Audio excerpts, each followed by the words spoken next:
Today the air is crisp and chilly. One of those perfect fall days. Makes you want to warm up inside. And for me, that means baking a batch of molasses cookies. Something about these cookies just feels like fall. The deep, rich flavor, the way they fill the house with warmth.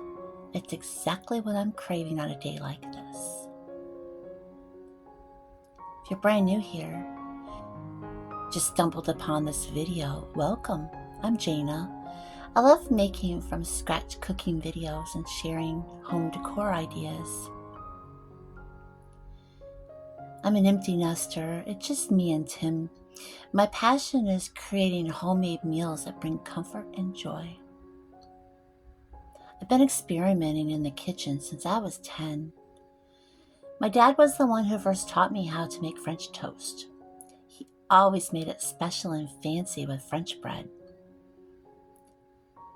Now I try to make almost everything from scratch. And if I don't know how to make something, I will move heaven and earth to figure it out. Right now, I'm putting together a batch of molasses cookies. They're one of my favorite cookies to make, especially in the fall. House gets so warm and cozy with that sweet, spicy scent filling the air. If you've never tried making homemade molasses cookies before, I hope this video inspires you to give them a try. I'm sure you're going to absolutely love them as much as I do. And your family will too.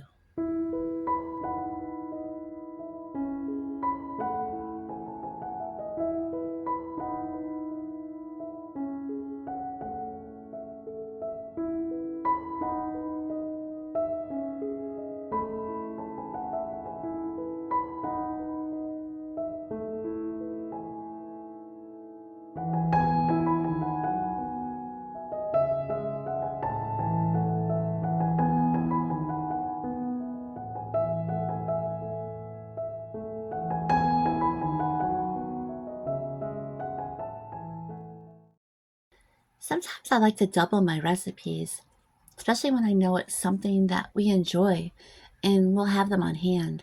It just makes things so much easier when you've already done the work and you can store some away for later. For these molasses cookies, even a single batch makes a ton. Thanks to the 6 cups of flour, it really does produce a big batch. I like to store the extra cookies in an airtight container or pop them in the freezer for an easy treat when we're craving something sweet. They freeze beautifully, so I can just take a few out when needed. It's like having fresh baked cookies all over again. This way we have enough to enjoy right away and plenty to tuck away for Tim's lunches or to enjoy with a cup of coffee on a chilly morning.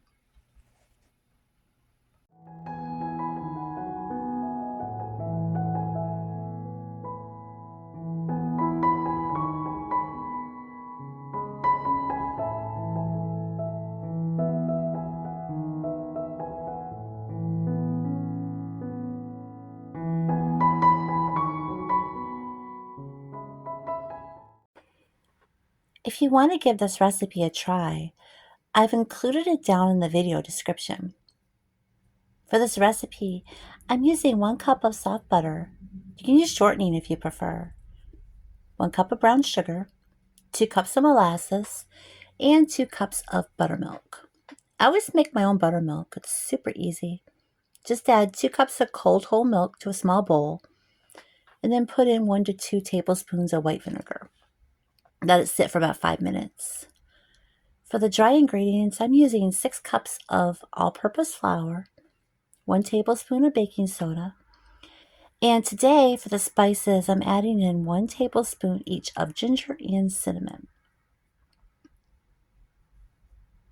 You can switch up these spices if you like. Pumpkin spice or nutmeg, those will work great too. I start by creaming together the butter and sugar.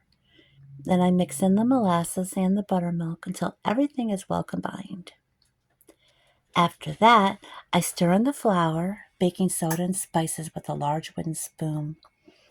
And then once that's done, I preheat the oven to 375 degrees Fahrenheit I start dropping spoonfuls onto a lined baking sheet. I like to sprinkle about 2 to 3 tablespoons of sugar on top of each cookie for a nice crackle. That's totally optional. I bake them for about 8 minutes, and they come out so delicious. They're perfect for Tim's lunch snacks, and they go so well with our morning coffee.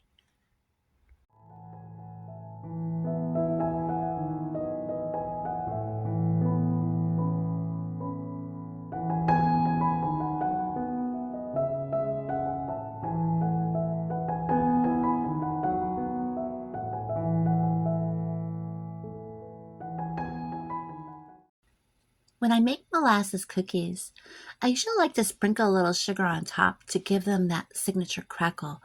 But sometimes I switch things up and I'll brush a bit of egg white on top instead. It really helps to create that beautiful crackly finish as the cookies bake. It's a simple change. It makes a big difference in how the cookies look. Really love how it gives them that extra bit of texture on top.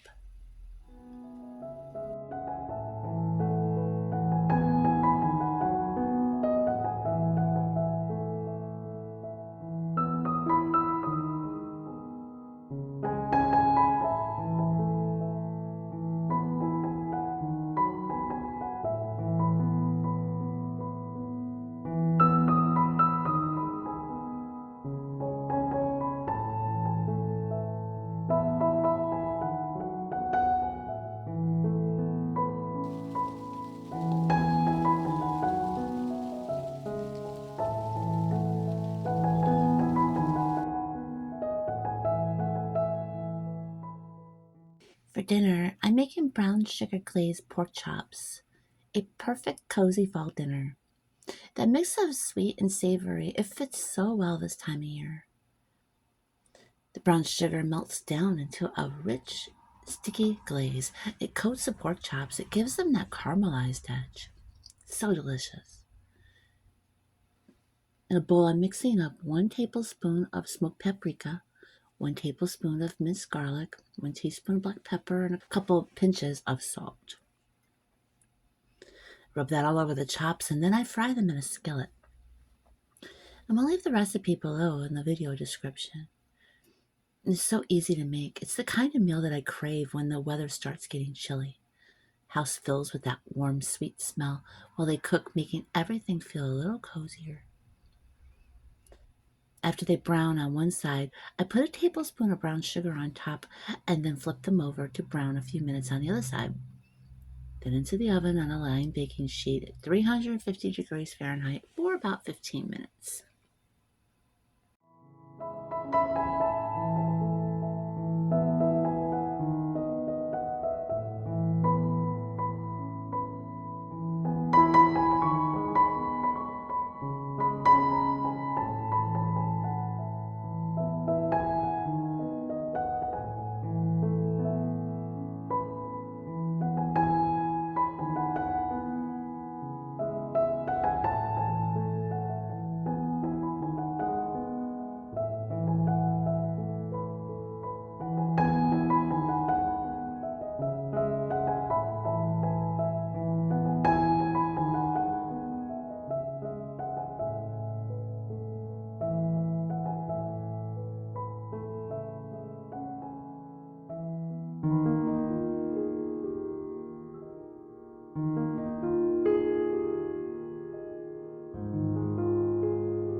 I read a comment recently asking if I took down my fall decorations. No, I definitely haven't. I just like to move things around now and then. Sometimes I make a bit more space in the kitchen when I'm preparing dinner. Lots of my decorations end up being off camera, so you may not see them as much. I've been thinking about picking up a couple mini pumpkins for the counter just to add a little touch of fall back in here. I've already burned through all my candles. It's that time of year when I go through them quickly. Love the cozy glow they bring. I'm always burning them, especially in the fall.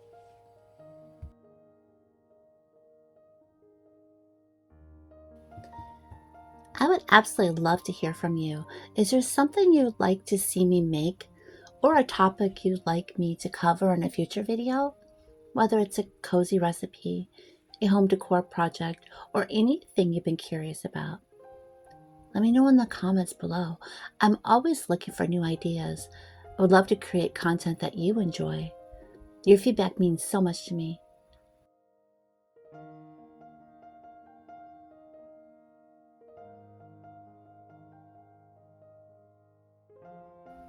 If you're brand new to my channel, please hit that subscribe button. I make 3 new videos every week. Thank you for stopping by. See you next time.